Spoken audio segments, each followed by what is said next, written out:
En esta remota isla, rodeada de más kilómetros de océano vacío que cualquier otro lugar de la Tierra, se levantan unos monstruosos monolitos. Durante casi 1000 años, su origen y su significado han estado envueltos en el misterio y las conjeturas. Aquí el presente parece embrujado por un catastrófico pasado.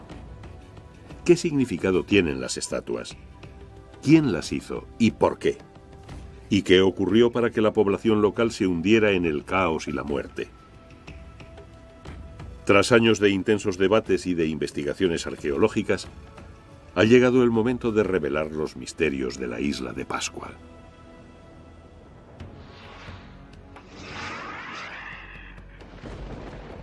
Los misterios de la isla de Pascua.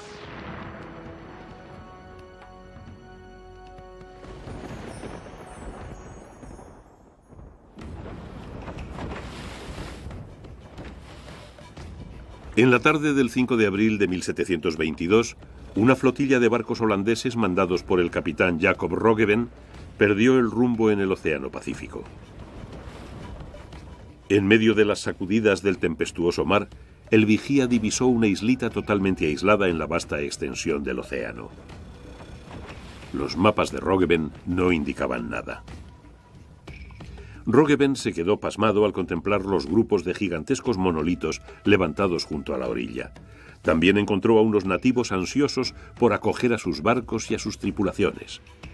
Habían topado con un lugar cuyos profundos misterios y cuya original cultura fascinarían al mundo entero.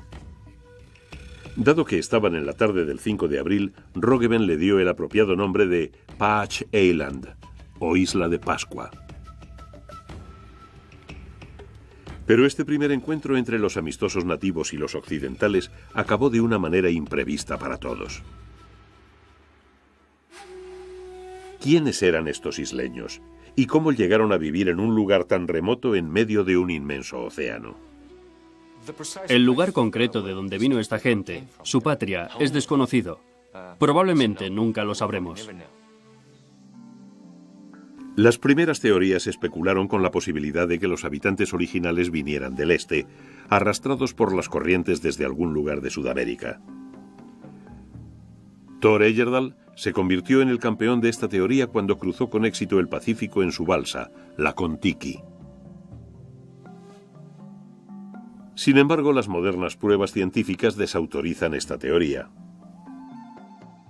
Hoy en día, los datos científicos basados en sólidas e irrefutables pruebas demuestran sin duda que la isla de Pascua se pobló desde el oeste, desde el corazón de lo que llamamos la Polinesia. Probablemente alrededor del 800 o 900 después de Cristo. La Polinesia se compone de casi 1000 islas de tamaños que van desde la extensa isla norte de Nueva Zelanda a diminutos islotes con apenas suficiente sitio para que aniden los pájaros. La Polinesia se extiende desde Nueva Zelanda al oeste hasta Hawái en el norte. La isla de Pascua se encuentra en el extremo sudeste del archipiélago. Los ancestros tuvieron que ser polinesios, porque a día de hoy los análisis de ADN demuestran que eran de linaje polinesio. Hablaban un idioma polinesio. El capitán Cook se fijó en ello cuando llegó por primera vez en el siglo XVIII. Pero de donde vinieron exactamente es aún objeto de controversia. Los investigadores analizaron restos de ADN de 12 huesos humanos prehistóricos hallados en la isla de Pascua por Thor Heyerdahl. Todos revelaron un ADN relacionado con las características de los polinesios. Esto vincula a la isla de Pascua con la Polinesia, no con Sudamérica. Desde luego, la cuestión de la navegación es una de las más fascinantes de esta historia. Debemos tener en cuenta que la superficie del Océano Pacífico cubre prácticamente un tercio de la Tierra. Las distancias, las extensiones son enormes. Esa gente que vino de las islas del sureste asiático y desde allí conquistaron el Pacífico, el último lugar conquistado por seres humanos. Llevaron a cabo una de las migraciones más complejas e increíbles de la historia de la humanidad. Los polinesios eran grandes navegantes.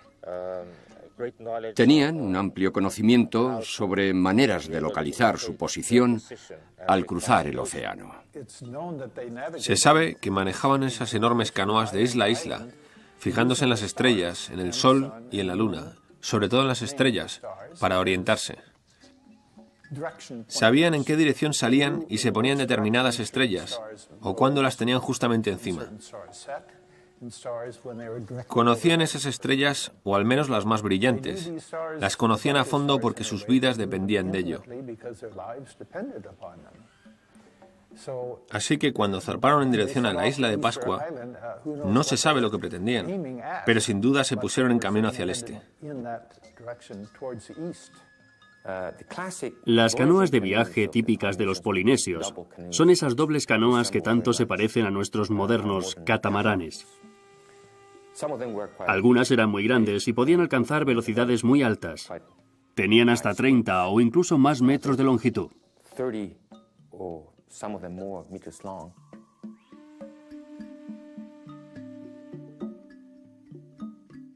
Eran canoas dobles con una plataforma en medio y una casa en la plataforma. Así que vinieron con su comida, con sus plantas y con los animales que necesitaban. Trajeron todo lo que necesitaban para establecer una bonita colonia. Probablemente también trajeron toda su tecnología básica y su cultura. De hecho, estaban trasplantando su cultura a un nuevo entorno, a nuevas islas, a nuevos territorios. La mayor parte de la historia conocida de la isla de Pascua se basa en leyendas y mitos transmitidos por la tradición oral. El tema de la colonización de la isla no es una excepción. Las tradiciones orales hablan de un sacerdote que tuvo un sueño y su espíritu se puso a buscar la nueva tierra que necesitaba su pueblo. Así llegó a Rapa Nui y al darse una vuelta con su espíritu alrededor de la isla, se dio cuenta de que era justo lo que su rey necesitaba. La tradición oral menciona al rey Hotu Matua como primer monarca de Rapa Nui y padre fundador de su única cultura. La leyenda dice que al tener problemas Hotu Matua en su propia tierra, huyó con sus mesnadas y en 29 días descubrieron y colonizaron la isla de Pascua. Los primeros colonizadores de Rapa Nui encontraron una isla muy diferente a como es hoy. Disponía de todos los recursos naturales precisos para constituir un atractivo hogar para esos emigrantes marinos. Me imagino que debía de ser una isla muy verde, muy boscosa. En un principio en la isla había un bosque de palmeras. También tenía árboles de madera dura, sobre todo en el monte Tarabaka. Se sabe que en la península de Poiki había un enorme bosque de palmeras gigantes, una variedad ya extinguida. Era la isla más rica en pájaros de todo el mundo. Había pájaros tropicales, pájaros fragata y pájaros bobos. Tuvo que ser un lugar fabuloso, el paraíso total sobre la tierra. En este oasis del vasto Pacífico se desarrolló una cultura que pronto quedó aislada. No solo por las grandes distancias que los separaban de las islas vecinas, sino también por sus propias creencias. Crearon un mito que mantendría al pueblo apegado a Rapa Nui. Inventaron una leyenda según la cual la isla estaba rodeada por otras muchas islas. Entonces apareció un gigante con una maza enorme y fue hundiendo todas las otras islas. Y cuando puso la maza en ese volcán, la maza se rompió y por eso la isla no se hundió. Así que pensaban que no quedaba ninguna otra isla en todo el mundo y que eran los últimos supervivientes de un mundo del pasado. A solas en su islita, el antiguo pueblo de Rapa Nui desarrolló una sociedad particular. Se cuenta que cuando Hotu Matua murió, sus 8 hijos dieron origen a 8 tribus. A continuación colonizaron las diferentes partes de la isla. Sus cosechas crecían bien en la fértil tierra volcánica. Sin vecinos que amenazaran su idílica manera de vivir, crearon una cultura artística que se expresó de diversas maneras. Ahora bien, en Polinesia cada isla parece especializada en su particular área de expresión artística. Parece que en la isla de Pascua se dieron todas ellas. Hacían artesanía de plumas, tatuajes, pintura corporal y tenían la escultura en piedra más rica de toda Polinesia. En la isla de Pascua se encuentran muchos petroglíficos. Hasta la fecha hemos registrado unos 4.000. Los petroglíficos de la isla de Pascua son, creo yo, los más extraordinarios de toda la Polinesia. De hecho, no tienen igual. Están maravillosamente grabados. Los dibujos son absolutamente únicos. Estos petroglíficos de la isla de Pascua salen en realidad de la mente, de la imaginación y del espíritu. Pero la imaginación y el espíritu de la gente de Rapa Nui no estaban satisfechos. Aspiraban a una forma de arte que hiciera ascender sus ambiciosas aspiraciones hasta los propios cielos. Algo único y extraordinario. Lo encontraron en lo que después se ha convertido en el símbolo de la isla de Pascua, las estatuas monolíticas conocidas más simplemente como Moai.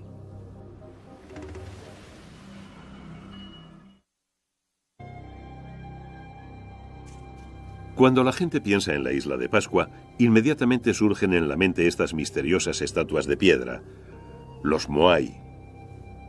Los científicos han identificado al menos 1000 de estos enigmáticos gigantes. ¿Qué cosas son? ¿Cómo pudo un pueblo primitivo esculpir y transportar esas inmensas, aunque frágiles moles por toda la isla? Para comprender de verdad el significado de los Moai, debemos comenzar por el concepto polinesio de mana. Mana es un poder espiritual. Puedes heredarlo de tu familia y puedes adquirirlo por tu propia capacidad. Por ejemplo, un artista del tatuaje que realiza un magnífico trabajo puede adquirir mana mediante la belleza de su trabajo. Un jefe tiene mana sobre la base de quienes fueron sus antepasados. De modo que el mana se ha llegado a comparar con una electricidad espiritual, algo que te recorre cuando te enchufas al otro mundo. Mana era el poder definitivo y definidor de la isla de Pascua. Era lo que hacía de los Moai algo tan importante. El Moai es una estatua esculpida para conservar el maná del antepasado. Cuando un Moai se termina y se sitúa en su plataforma, es una cara viva porque el espíritu del antepasado ya ha entrado en la estatua. Los Moai representaban para el pueblo de la isla de Pascua a sus divinizados antepasados. Todo el mundo remontaba su linaje a un antepasado común. En términos generales, una estatua representaba a este personaje o a esta persona en concreto. Los Moai se colocaban en plataformas ceremoniales o altares que en Polinesia se denominan ahu. El ahu era el punto focal de un linaje o tribu. Fundamentalmente, se trataba de una plataforma de piedra rectangular que se levantaba para colocar encima los enormes Moai. Un error muy común sobre la isla de Pascua es pensar que las estatuas están mirando al océano. Bueno, desde luego no es así. Todas las estatuas miran hacia el interior. El ahu se construía muy cerca de la costa. Existía una plaza preparada especialmente. Funerales, ritos de fertilidad, sacrificios, asambleas, acontecimientos políticos, todo ocurría aquí. Desde el punto de vista social y religioso, era el emplazamiento más importante de un grupo.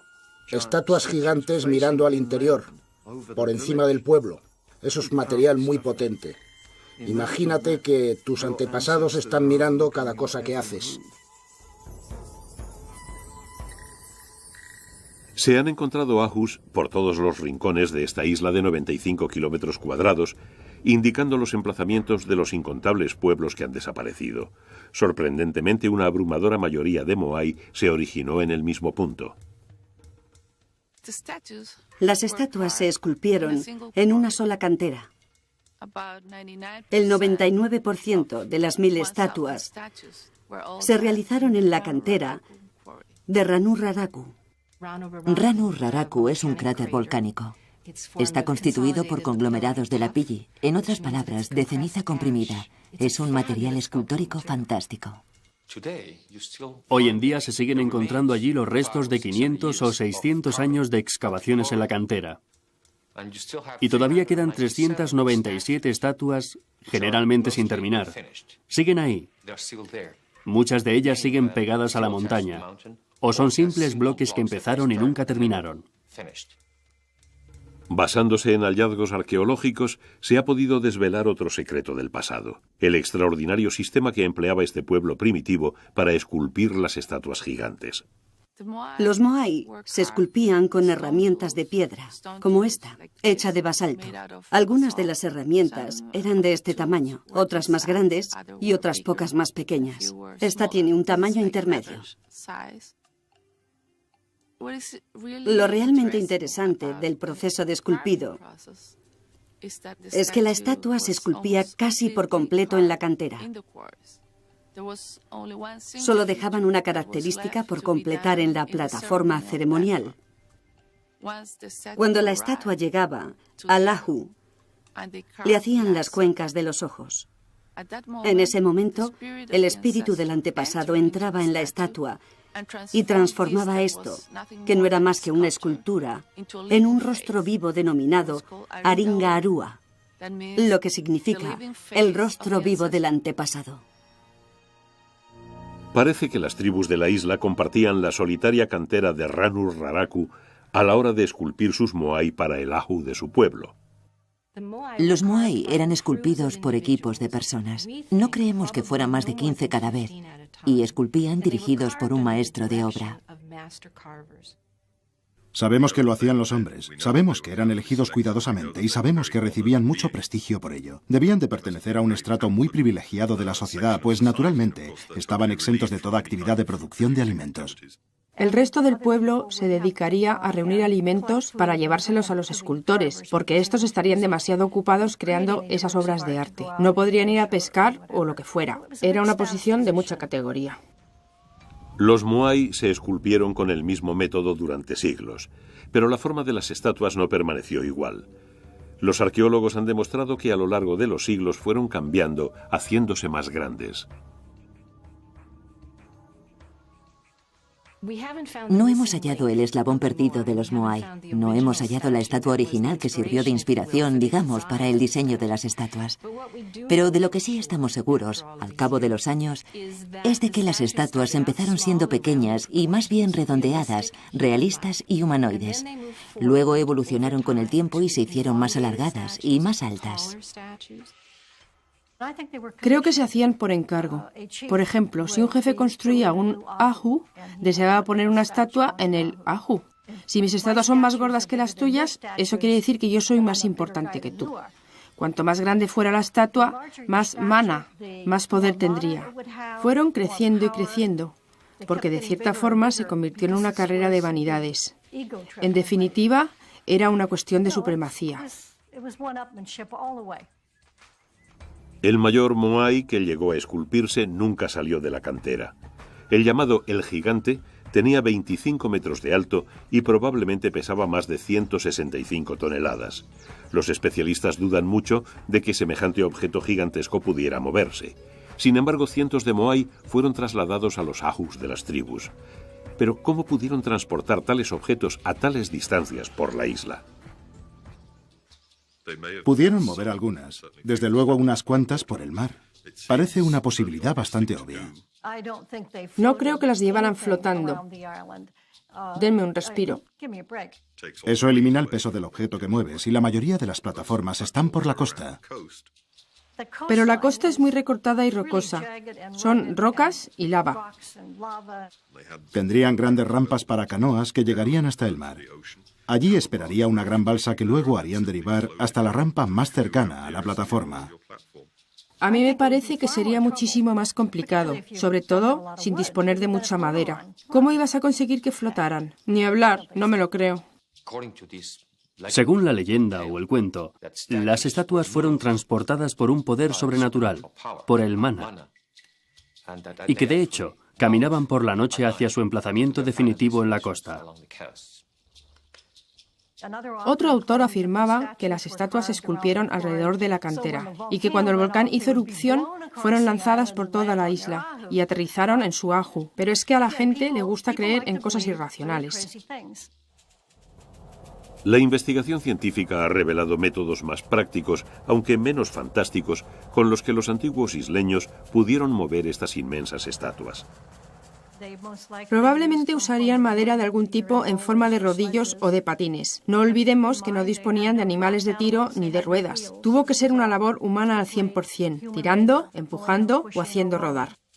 Una idea mejor que se ha sugerido es el empleo de una alfombra, una especie de alfombra verde, de materiales vegetales, que al ser aplastada generaba un jugo que actuaba de lubricante. En todo caso, hay una cosa segura, más allá de toda duda. Habían construido carreteras para trasladar las estatuas. Las estatuas se movían por carreteras diseñadas con características especiales.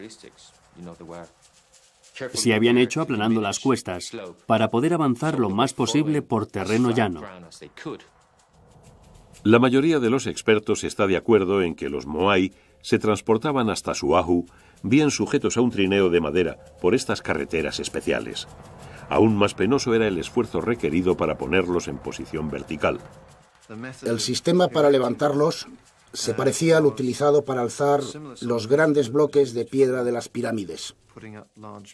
En otras palabras, con una palanca hecha con un tronco de árbol, levantas un poquito un extremo de la estatua y pones unas piedras debajo. Rellenas ese espacio con piedras pequeñas, vuelves a poner la palanca y levantas otro poquito y sigues así hasta que la tienes en posición vertical. Esta cultura única, de tan primitiva tecnología, pero tan avanzada en sus logros artísticos, prosperó en su sublime aislamiento durante casi 1000 años. Entonces, abruptamente, inesperadamente, surge otro de los misterios eternos de la isla de Pascua. Bueno, la cosa sencillamente se fue a pique. Ocurrió algo malo, algo decididamente horrible.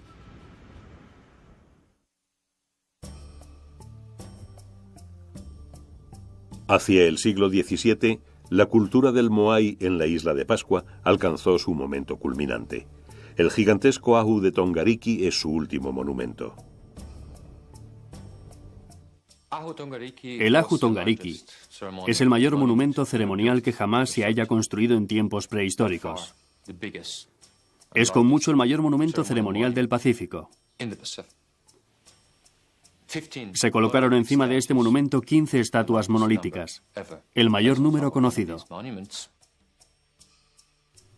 Por lo que sabemos, debía de haber una cierta rivalidad amistosa entre todos estos pueblos y seguramente se ayudarían mutuamente para construir estas plataformas y transportar las estatuas y demás. Es bastante insólito en Polinesia encontrarse con lo que parece un siglo de paz y armonía, de acuerdo con lo que nos dice la arqueología. 1000 años de paz y armonía antes de que las cosas empezaran a degradarse. Desde luego, el barniz de la próspera sociedad de Rapa Nui empezaba a agrietarse. La pequeña isla empezaba a tener exceso de población debido a su propia prosperidad. Está claro que la población debió crecer de manera regular, quizá rápidamente durante los primeros siglos. Quizá incluso se multiplicaba por 2 a cada generación, y en determinado momento entraron en crisis y descendió. A este desastre en ciernes se añadía la explotación del frágil ecosistema de la isla por su creciente población. En general tenemos una visión muy romántica de la Polinesia, del noble salvaje viviendo en armonía con la naturaleza. Pues es una falacia. Los polinesios, como todos los demás grupos humanos, eran geniales a la hora de adaptarse y sobrevivir en un nuevo territorio. Pero alteraban profundamente ese territorio y las consecuencias eran desastrosas. En general, mucha gente piensa que el ejemplo extremo de ello fue la isla de Pascua. Lo que ocurrió fue que necesitaban madera prácticamente para todo, hasta para cocinar. Necesitaban despejar la tierra para plantar. Así que lo que ocurrió fue que se les acabó la madera.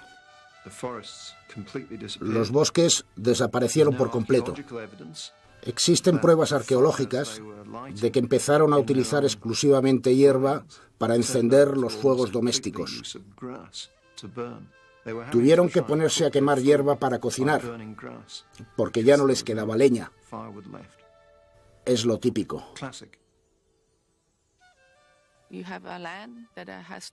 Estás en una tierra en la que ya no quedan árboles. El agua se vuelve escasa. Y en una situación de sequía, la comida escasea. Todos estos factores conducen a una situación muy crítica. La deforestación de la isla, combinada con cambios extremos en el ecosistema, produjo una rápida desintegración del milenario culto de los Moai. Muchas estatuas quedaron abandonadas a medio esculpir. Es como si hubieran dejado caer las herramientas y se hubieran marchado. Las herramientas se quedan por ahí tiradas. Fuera lo que fuera, da una extraña sensación de brusquedad. A partir de los estudios del polen realizados en la isla de Pascua, se ha sabido que la población sufrió escasez de materias esenciales, de alimentos, de leña para el fuego e incluso de agua potable. Eso pudo ayudar a precipitar la ruina de ese sistema tan bonito, pacífico y armónico que había durado tanto tiempo. Empiezan las incursiones. Un pueblo ataca a otro para robar su comida, probablemente. La ocupación total de la tierra implica que ya no hay a dónde ir. Y eso desemboca en conflictos. Grupos determinados o tribus empezaron a luchar contra otros grupos por el control de los recursos, principalmente la comida y el agua. Y eso es la guerra.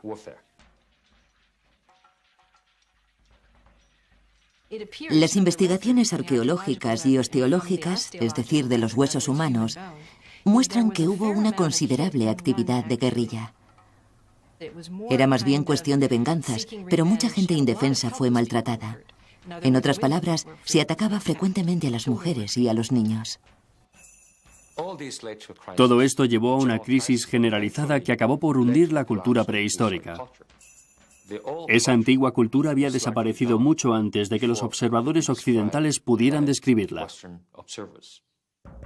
Las guerras tribales intensivas llevaron a otra práctica que ha asombrado a los especialistas actuales: el derribo intencionado de las estatuas Moai.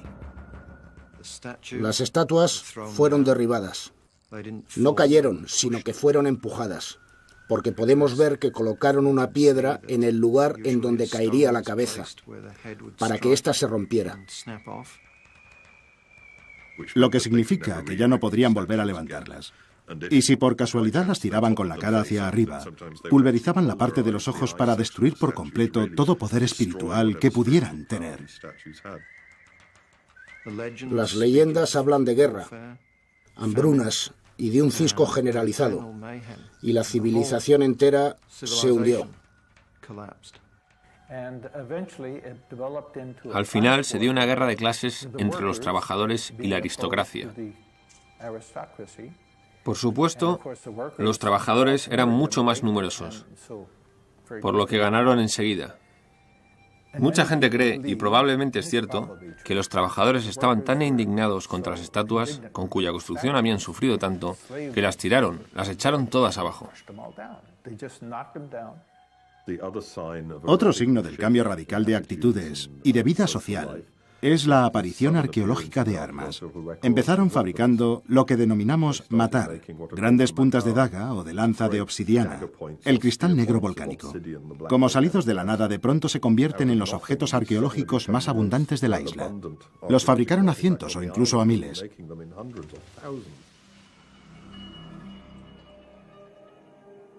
Al extenderse el conflicto, los campos quedaron yermos y desatendidos. El hambre se generalizó. Esta situación quedó reflejada en grabados simbólicos. Desde luego, la comida parece ser el elemento central en este momento. Tenemos los famosos grabados en madera de Moai Kaba Kaba en la isla de Pascua, que al parecer representan seres humanos en el máximo grado de inhalación, con unas enormes y cavernosas cajas torácicas, con ojos hundidos, o sea que sin duda estaban familiarizados con los síntomas del hambre. Y cuando la hambruna se hizo crónica, condujo a una desesperada y violenta reacción normalmente prohibida.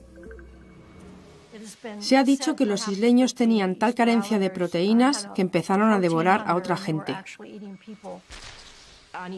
Hay en la isla de Pascua evidentes pruebas de canibalismo en ciertos lugares de la isla. Los investigadores oyeron decir que los últimos actos de canibalismo se habían producido poco antes de la llegada de los misioneros católicos, hacia 1800.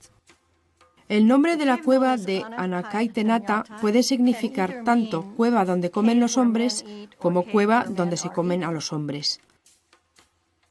Se han realizado excavaciones allí y se han encontrado huesos y otras cosas. Hay un canibalismo de tipo ritual, que consiste en ingerir el cuerpo de un antepasado o de un amigo para apoderarte de su mana. Y luego hay un canibalismo de supervivencia, si tienes que escoger entre eso o morirte de hambre. Es un hecho conocido que las sociedades náuticas, basadas en la vida en el océano, han experimentado ambas cosas. Falta de comida y de agua, una guerra brutal y desesperados actos de canibalismo provocaron un descenso radical en la población de la isla de Pascua. Basándose en la arqueología, los especialistas creen que de un máximo de 15 o 20.000 personas, el número de isleños cayó a unas 1.000 hacia el siglo XVII. Pero cuando ya parecía que la situación de la isla era desesperada y su población estaba destinada a extinguirse, otro giro radical afectó a los habitantes de Rapa Nui.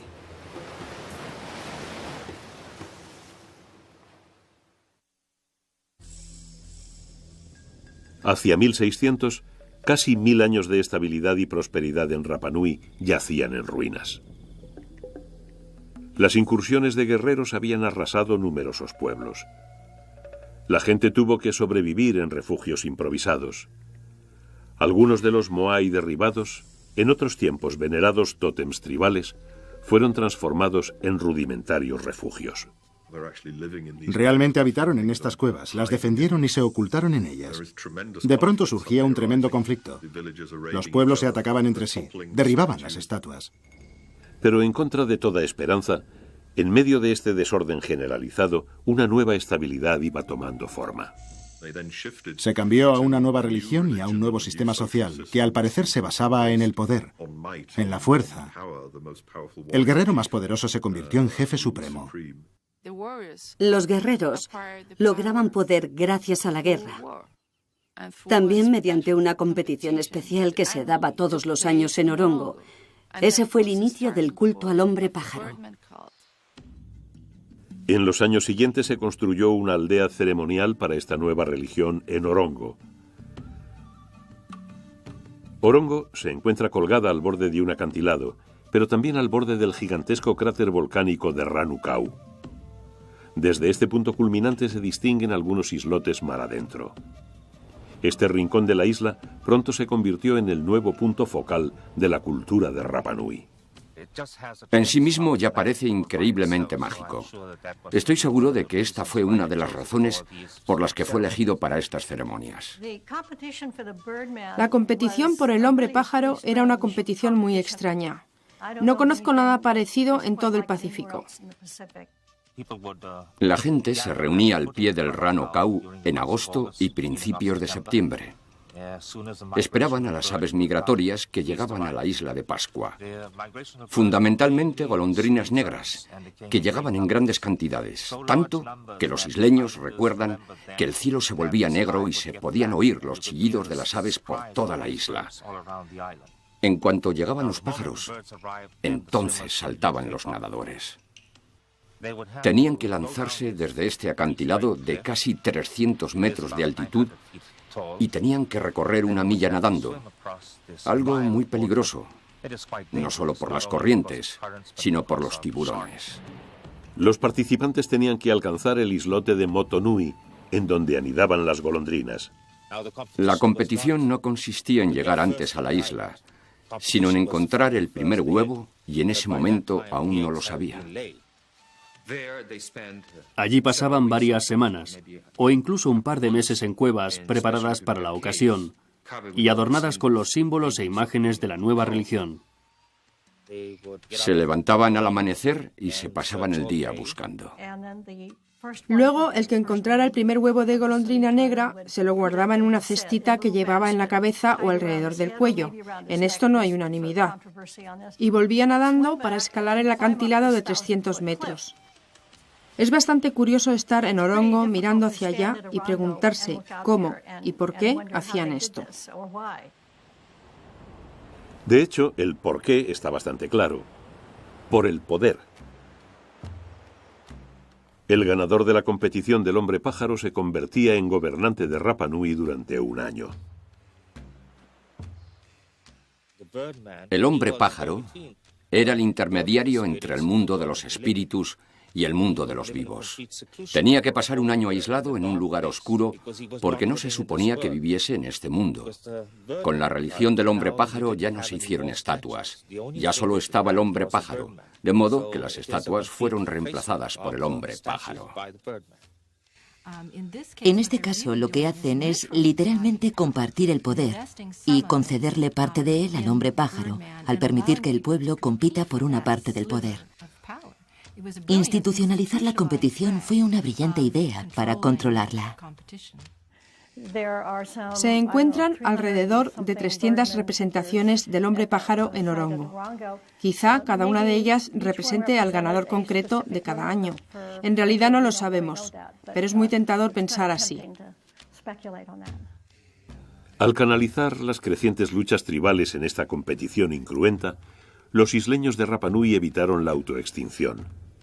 Algunos especialistas piensan que la religión del hombre pájaro tiene un significado más profundo, enraizado en la psicología de los isleños y en su sensación de aislamiento. Creo que la religión del hombre pájaro está relacionada con la notable capacidad de los pájaros para marcharse y volver, cosa que atraía a los isleños, pero que no podían conseguir. Nos habla del aislamiento. Solo los espíritus, solo la gente con poderes mágicos podía marcharse. La gente normal estaba atrapada. No obstante, hacia 1700, la religión del hombre pájaro había detenido la anarquía militar en la que se había sumido la isla más de un siglo antes. Las tribus emprendieron la abrumadora tarea de reconstruir sus arrasados pueblos prácticamente sin madera y de replantar cosechas en sus erosionadas tierras tribales. La vida en Rapa Nui retomó el sendero de la normalidad. Hasta ese fatal día de 1722 que alteró dramáticamente la historia de la isla de Pascua. El capitán Jacob Roggeveen desembarcó a última hora de la tarde del 5 de abril de 1722. La llegada de esos 3 navíos de largos mástiles debió de impresionar profundamente a los isleños. Las tradiciones de Rapa Nui afirmaban que ellos eran los únicos seres humanos del mundo. Debieron de sufrir un tremendo impacto al saber que existía otra gente en el universo tan diferente a ellos, con toda esa tecnología. Por desgracia, este primer encuentro entre los nativos de Rapa Nui y el hombre occidental fue toda una premonición de los acontecimientos que iban a sucederse en los siguientes 200 años. Los habitantes de Rapa Nui se pusieron tan nerviosos al ver a esos extraños seres en aquellos increíbles barcos que empezaron a alborotarse de inmediato. Una persona de Rapa Nui le echó mano a la gorra que llevaba uno de los marineros y este, aterrorizado, empezó a gritar en holandés "Tis tijd, vuur", que significa es el momento, fuego. Casi 2 docenas de isleños fueron víctimas de las primeras armas de fuego que se veían en Rapa Nui. Los barcos de Roggeveen zarparon al cabo de 2 días, pero Rapa Nui ya estaba en los mapas. En el siglo XVIII, Rapa Nui fue visitada por otros extranjeros. Pero careciendo de leña, agua o comida, la isla de Pascua poco podía ofrecer a los exploradores.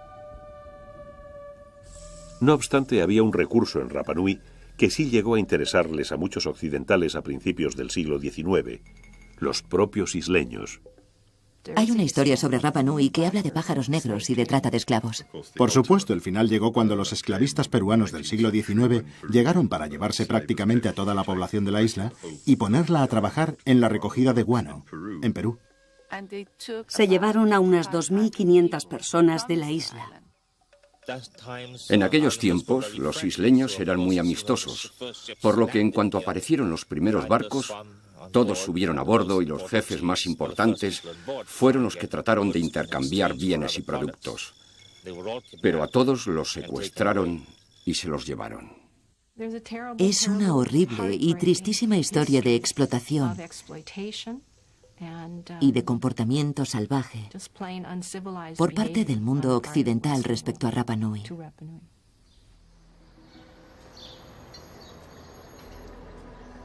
La trata de esclavos era una actividad predominante en toda la Polinesia Oriental. La Iglesia Católica y su único representante en la zona, el arzobispo de Tahití, se involucraron. Cuando esa práctica inhumana se detuvo, los isleños que quedaban vivos en Perú fueron enviados de vuelta a casa. Irónicamente, este hecho resultó desastroso. Se desató la viruela debido a las penosas condiciones del barco. De los 360 isleños que esperaban ansiosamente volver a ver su patria, solo 16 sobrevivieron al infernal viaje. Aunque estaban muy enfermos, de todas formas se les desembarcó. De modo que en los meses siguientes la viruela se extendió por toda la isla. Seguramente diezmó a la población. Lo que es importante que recordemos es que esta gran cultura prehistórica, cuya población alcanzó un máximo de 15.000 personas, con un gran desarrollo y con tales grandes monumentos, acabó reducida a un lamentable grupito de 111 supervivientes rodeados por las ruinas de lo que sus antepasados habían construido. A finales del siglo XIX, el esplendor de la isla de Pascua había desaparecido para siempre. Aunque la historia siempre encuentra maneras de sorprender a los que la estudian. De esos tiempos siniestros y oscuros, el nuevo siglo engendró nuevos misterios y un asombroso renacimiento de Rapa Nui.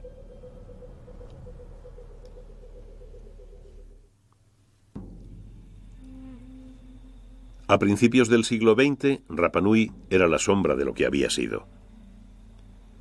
Quedaban vivos menos de 200 isleños, pero no estaban solos. Justo a finales de siglo habían llegado a Rapa Nui los misioneros cristianos. Estos descubrieron una de las tradiciones más notables de Rapa Nui. En las cabañas de los isleños descubrieron viejas planchas de madera con series y series de inscripciones jeroglíficas. Aquello con lo que tropezaron por casualidad resultó ser el antiguo lenguaje escrito de toda la Polinesia.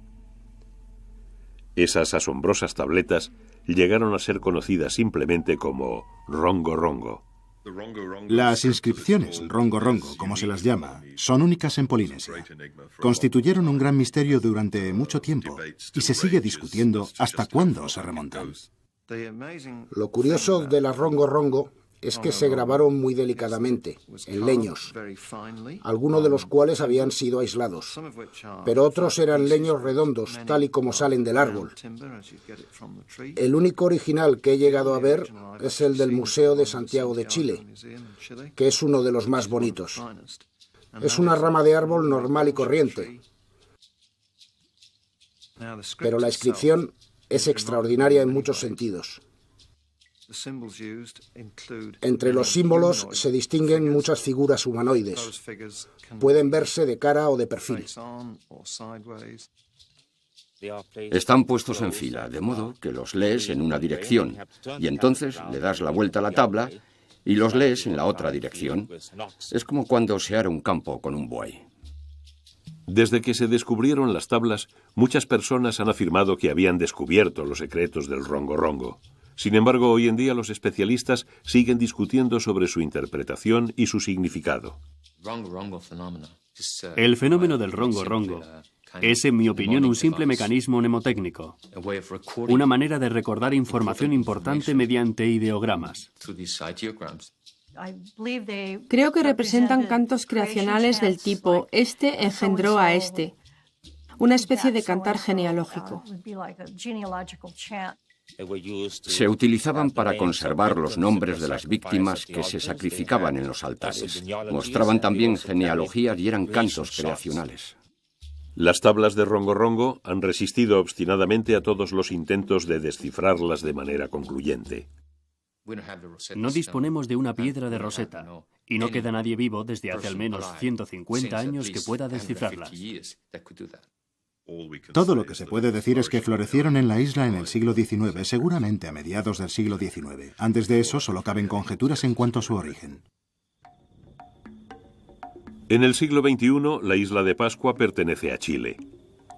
Su población ronda las 1.500 personas y todas viven en el poblado de Hangaroa. Los isleños se mantienen gracias al turismo estacional. Pero los espíritus del pasado, de la antigua civilización de Rapa Nui, parecen muy próximos. La gente sigue pensando que la isla vive con ellos. La mayoría sigue creyendo en el Aku, y después de tanto tiempo viviendo allí, no estoy segura de que no tengan razón. Es un concepto según el cual un espíritu habita en muchas cosas y en muchos sitios. La isla tiene algo muy especial y es muy difícil decir el qué. Me siento más viva y comprometida, fascinada, atraída y seducida por la atmósfera de la isla. En ese sentido es también un lugar muy espiritual.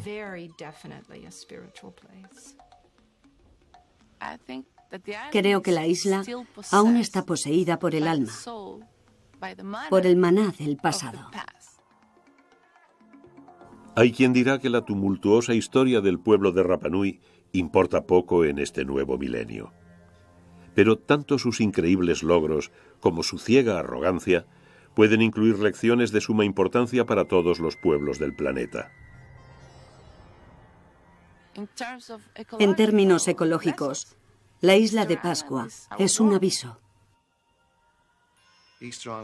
La isla de Pascua estuvo aislada durante más de 1000 años. La gente llegó a creer que verdaderamente el resto del mundo se había hundido en el agua y que eran los únicos que quedaban. Y nosotros estamos aislados en el espacio y hasta la fecha no hemos encontrado a nadie ahí fuera. De modo que la isla de Pascua es una réplica de la Tierra. ¿Y qué hicieron sus habitantes? Construyeron una civilización asombrosa y destruyeron sus recursos. Por supuesto, estamos haciéndole lo mismo a nuestro planeta. Sabemos lo que estamos haciendo con el planeta y no se está deteniendo, sino que va a peor. Estamos llenando el entorno de porquería. Es algo que da miedo porque está volviendo a suceder, solo que a una escala inimaginable. Lo que ocurrió allí podría fácilmente ocurrir en el mundo. En ese sentido, la isla de Pascua bien podría ser un ejemplo de lo que el futuro puede depararnos. Lo que Rapa Nui nos ha enseñado y puede enseñarnos, en tanto que individuos y en tanto que miembros de una cultura, es a sobrevivir, a tener paciencia y humildad frente a las grandes preguntas.